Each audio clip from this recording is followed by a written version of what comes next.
Go, Elliot, explain what you're doing. Okay, so I've got a program here that you draw bounding boxes around the objects, and so this is then used as a label so that when you're training the data, the AI knows where the object that you're referencing actually is, and so then it can later draw bounding boxes around unknown objects.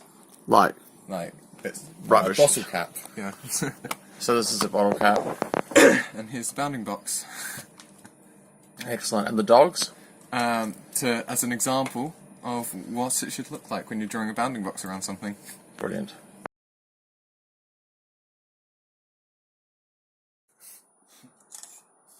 Okay, so these guys are photographing pieces of rubbish to train the YOLO robot vision for the beach robot. Have we done this one? I don't think so. Okay. It's got to get different angles so that the robot vision will know what they are.